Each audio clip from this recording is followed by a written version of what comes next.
Imagine this. A friend asks to borrow money, even though you're struggling yourself, and before you can think, you hear yourself saying, sure, no problem. Or a colleague dumps their workload on your desk, and instead of speaking up, you smile and say, I've got it. Internally, you're screaming. You're frustrated, exhausted, and resentful.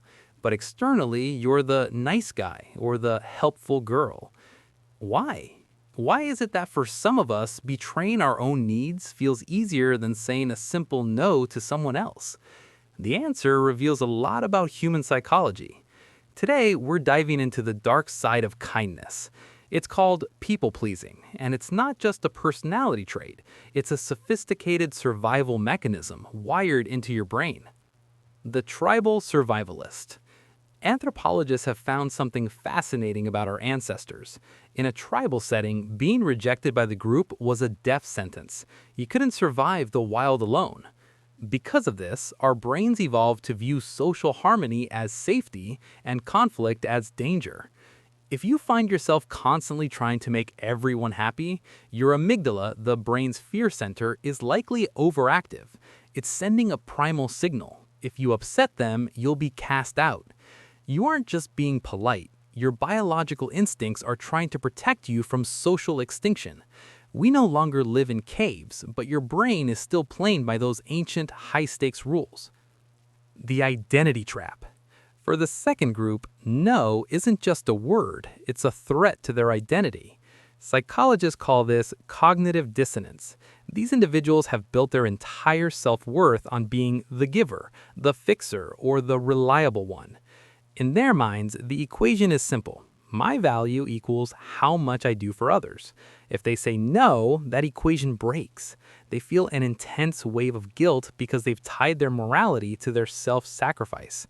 They live behind the facade of perfection, terrified that if they stop serving, people will realize they aren't actually good enough.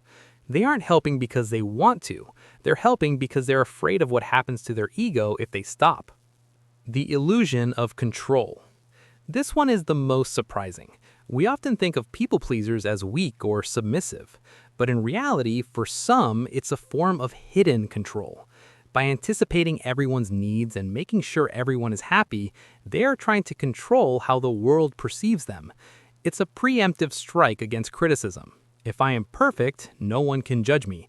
If I am indispensable, no one can leave me. It's a wall built out of yeses to keep the unpredictable nature of human emotions at bay. But the cost is staggering. Inside that wall, the person's true self is suffocating because it has no room to breathe or grow. The turning point. Here's the brutal truth. Every time you say yes to someone else when you really want to say no, you are saying no to yourself. You are saying no to your time, no to your energy, and no to your mental health. Psychotherapists often say, you are not a 24-hour convenience store for other people's needs.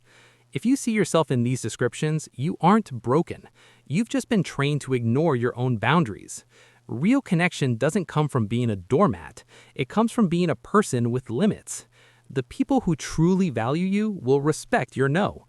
The ones who don't, they weren't your friends. They were just fans of your sacrifice. So which one are you? Are you the survivalist, the identity seeker, or the controller? And more importantly, are you ready to stop being nice and start being real? If this resonated with you, hit that subscribe button. We explore the psychology that actually explains you. See you in the next one.